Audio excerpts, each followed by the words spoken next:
Welcome back, listeners, and here is this week's rapid recap. Today, I'm taking you back to February 2019, when I was planning Leo's baptism and faced some unexpected challenges with the priest. I was planning Leo's baptism, wanting to raise him in the Catholic faith. My partner and I decided spring would be the ideal time since the weather would be nicer, and Leo would be 9 months old, a great age for a baptism.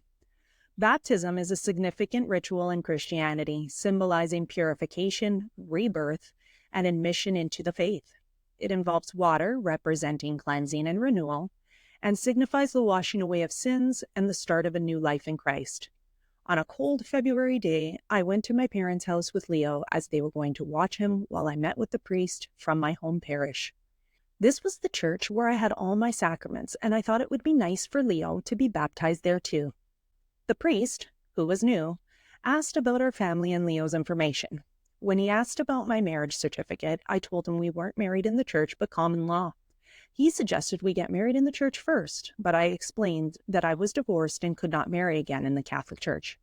He asked if I had gotten an annulment, which I hadn't due to the lengthy and costly process. The priest then questioned, how could I raise my child to be a good Catholic when I wasn't a good example?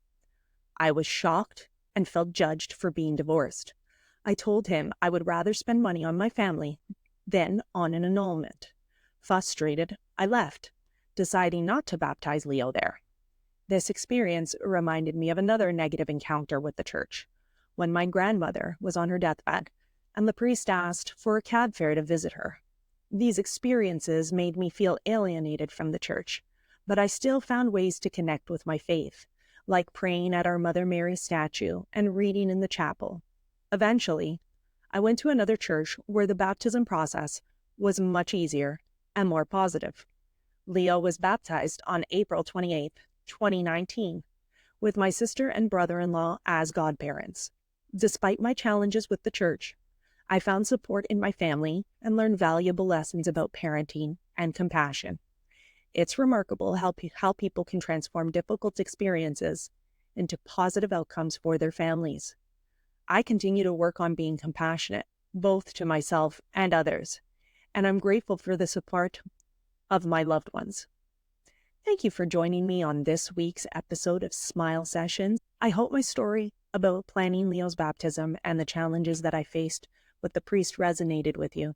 Remember, faith and community can take many forms, and it's important to find what works best for you. Stay connected to your beliefs, and don't be afraid to seek out supportive and understanding communities. Until next time, keep smiling and stay positive.